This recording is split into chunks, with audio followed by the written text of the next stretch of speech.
Congressman Clyburn, can I have you kind of take us back on your first memory of when you remember being in a library?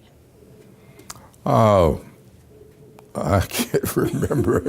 That's a long time ago. I suspect that I remember studying in the library at Liberty Street Elementary School. I guess that would have been, I was there in the 5th and 6th grades. I don't remember a whole lot about the library in the 1st, 2nd, 3rd grades. Mm-hmm. But I went to Liberty Street Elementary School when I was in the 5th grade and spent a lot of time in the library. Do you have a favorite book? Yeah, my favorite book right now is Blessed Experiences. But the book that I use more often than any other is McCullough's book on Truman. It's sort of a political reference book for me. I tend to go to that book a lot when I am faced with difficult political decisions. Because I always have, and I guess I still do, consider Truman to be my number one as presidents go. That may change going forward, but right now Truman is my number one. A lot of people think Abraham Lincoln would be, and he has his place, but I ranked him, Truman, just a slight notch above Lincoln. Can I ask you what it is about Truman that kind of makes him stand out above the others? Well, it starts with the fact that Truman became president when I was 8 years old. And it is around the time I started following news. My dad used to make me read the newspapers every day. In fact, we had to report to him every evening on current events.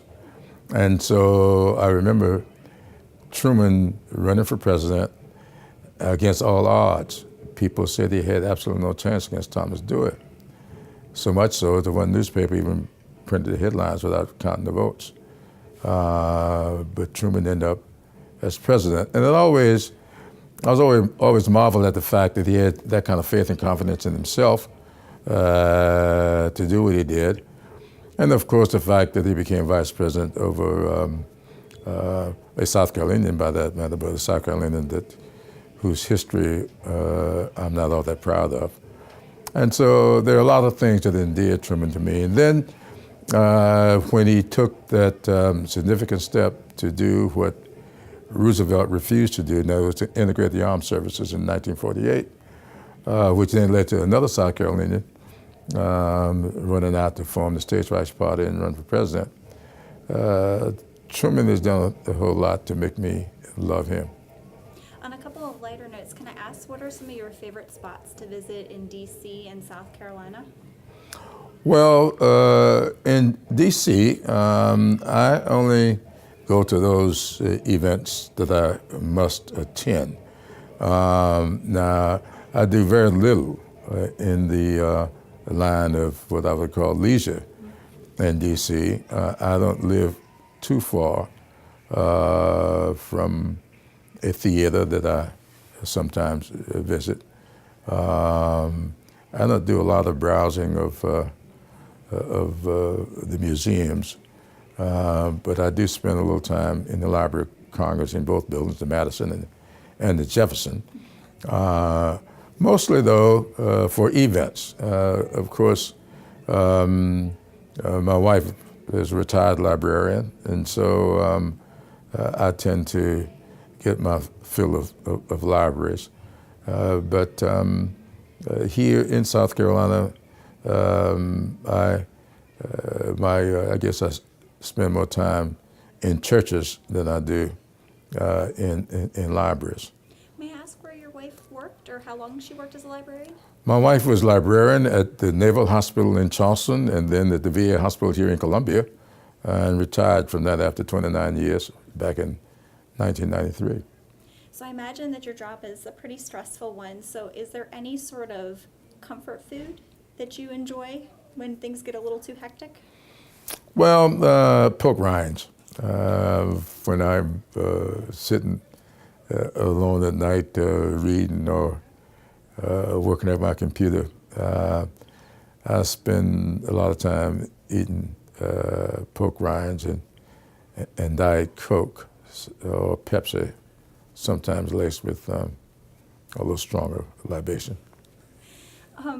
Final question, can I ask you, if you were to have somebody who wants to become an active citizen become more engaged, how would you go about, or what would you have them do?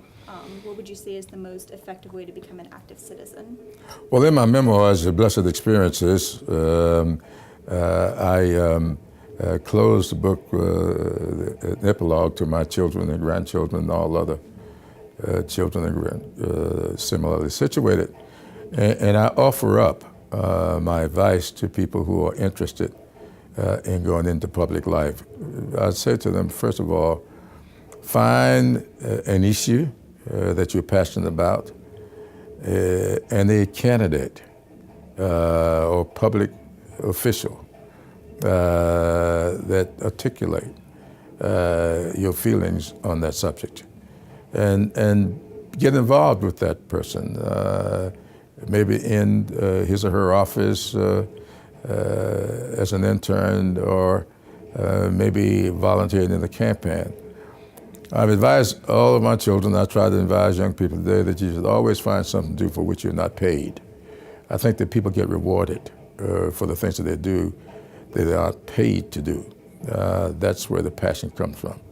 If you're simply doing only the things that you're paid to do, doesn't take much passion for that.